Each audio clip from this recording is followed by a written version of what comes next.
I'm here. Lieutenant Carey, raise your right hand for me. Do you solemnly swear or affirm any testimony you give in this matter will be true? All right, you can put your hand down, sir. All right, Ms. Steele, you understand that you have the right to ask questions of any witnesses brought by the state.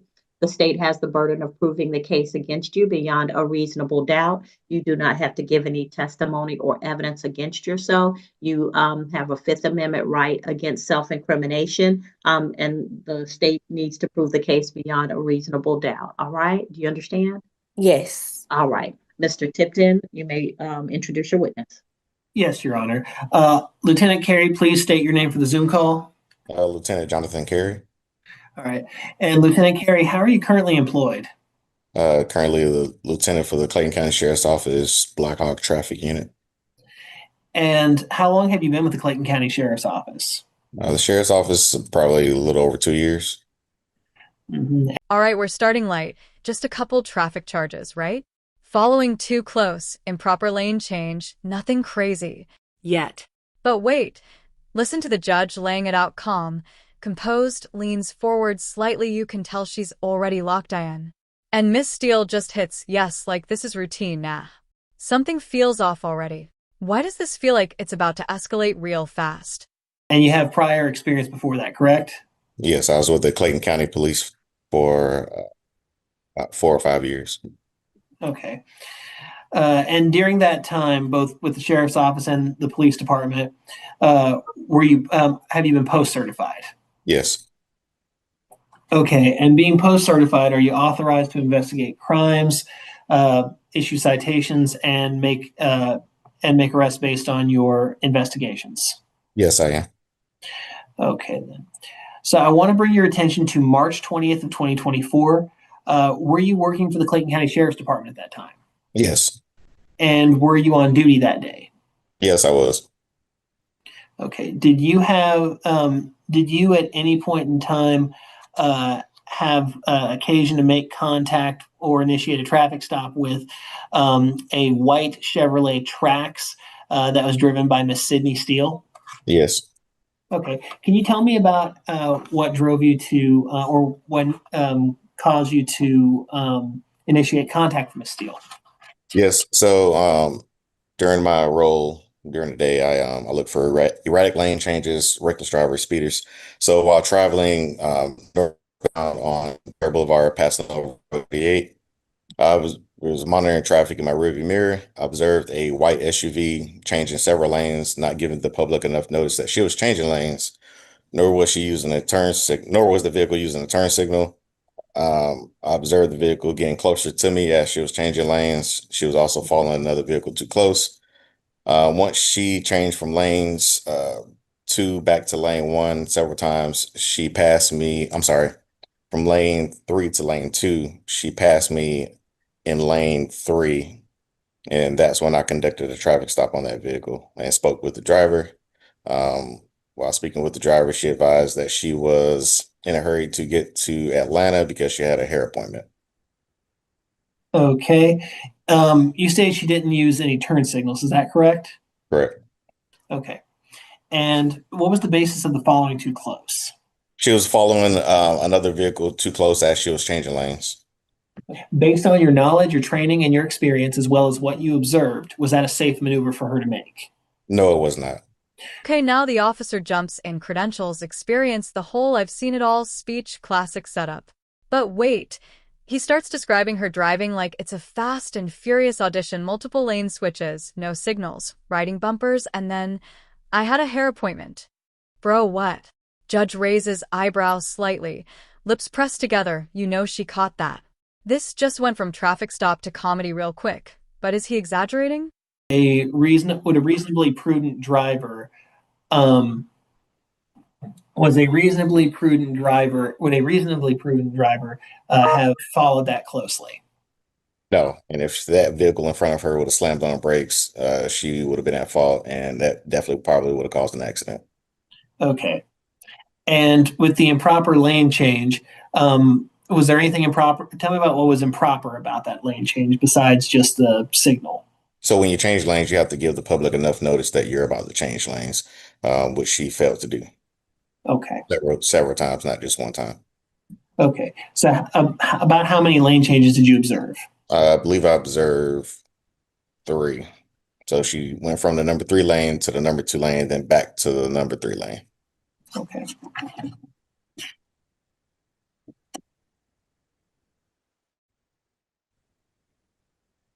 It's occurring in Clayton County?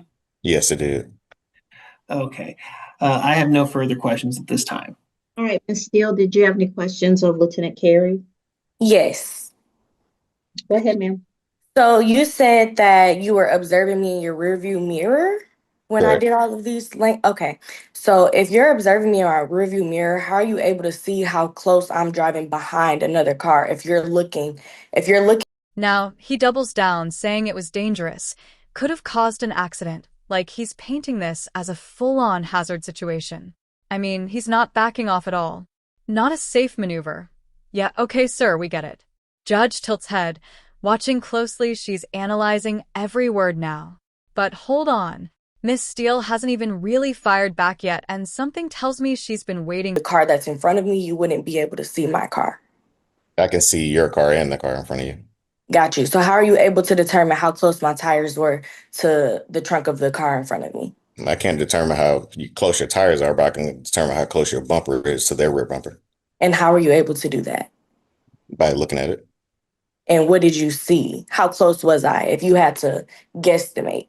You're less than a car length behind them. Less than a car length? Correct. And this was another car and this was not your car? Correct. Okay. I don't have any more questions for you. All right, anything else, Mr. Tipton? Briefly, Your Honor. Lieutenant Carey, was your view of the car immediately in front obstructed? No. Was your view of Miss Steele's vehicle obstructed? No. Which lane were you in, sir? I was in the number 2 lane. Okay. And which lane did you observe the vehicle in when it was following too close? Number 3. Okay. Would you So- say that? Well, when she was falling too close, she was in the number 2 lane as well. Okay. She went from number 3 lane to the number 2 lane, followed the car too close, and then switched back to the number 3 lane. Okay. Were there multiple cars that she followed too close to, or just the one? Just the one. Okay. Okay. And so you had an unobstructed view of her front bumper and the rear bumper of the car immediately in front of her, correct? Correct. By using my side mirror at the time. Okay. Awesome. Thank you. No further questions. All right, I do have just one more question. go ahead. What was the kind of car that I was driving behind? I'm not sure. Okay. Do you remember the color? No, I don't. Okay. I don't have any more questions. All right. Did the state have any additional witnesses to present?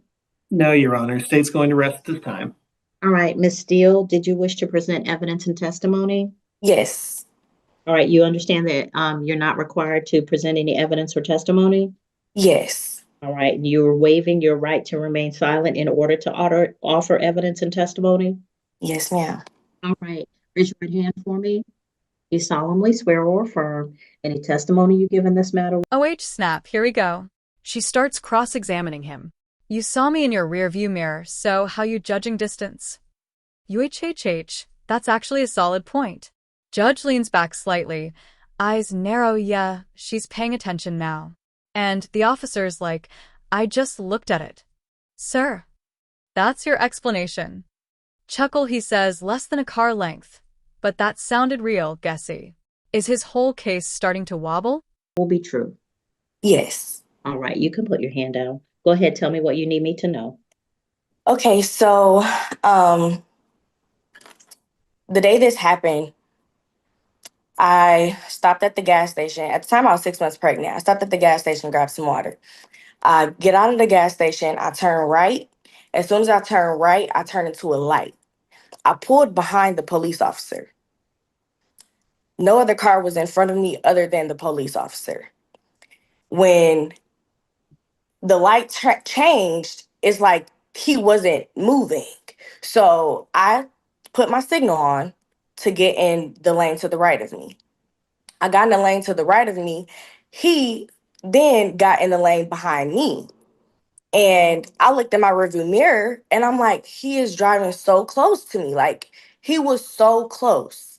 I could not see his tires. This is why I asked these questions, because in driver's training, they teach you you have to at least be able to see the car's tires behind you. So that's how I was able to determine that he was driving too close to me. It was not a car length behind me.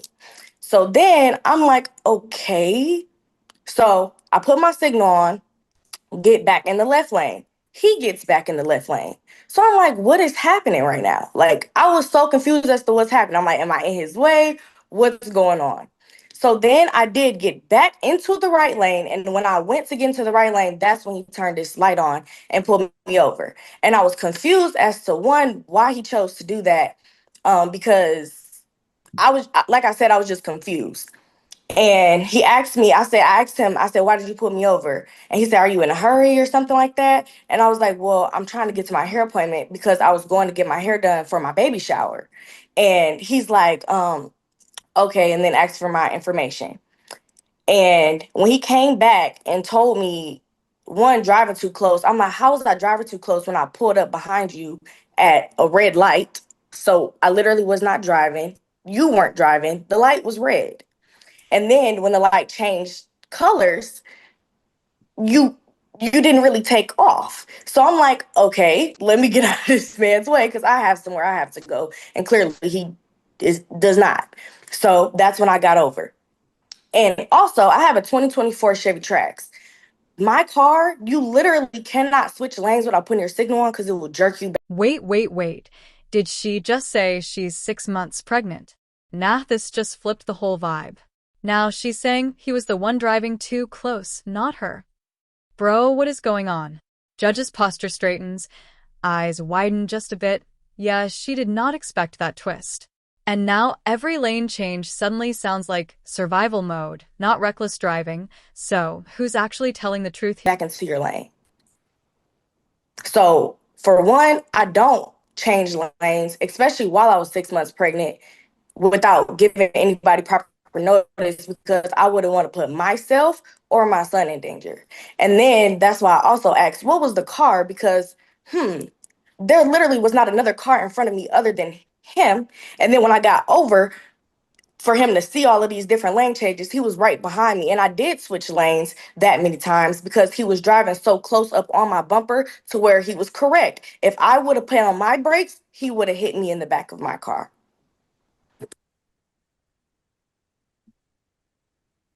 Okay. Any questions, Mr. Tipton? No, Your Honor. All right. Anything else, Ms. Steele? No, ma'am. No, Your Honor. Okay. Argument? State will submit on the facts, Your Honor. All right. Ms. Steele, I found you not guilty of the offenses before the court. Each of you are given testimony in this case. Each person has submitted sworn testimony without additional evidence. Neither testimony has greater weight than the other. Therefore, the court is not able to determine beyond a reasonable doubt that you committed an offense in this case and finds you not guilty on both offenses. And now she brings out the final swing. My car won't even let me change lanes without signaling. NHHH. If that's true, that's game-changing. Judge freezes for a second, lips tighten, yeah, that hit. Then she flips it again, says if she braked, he would have hit her. Bro, Uno reverse. This whole case just turned upside down, but hold up, what's the judge about to decide and who's she believing here? Oh, you gotta see this next part. And don't forget to like and subscribe.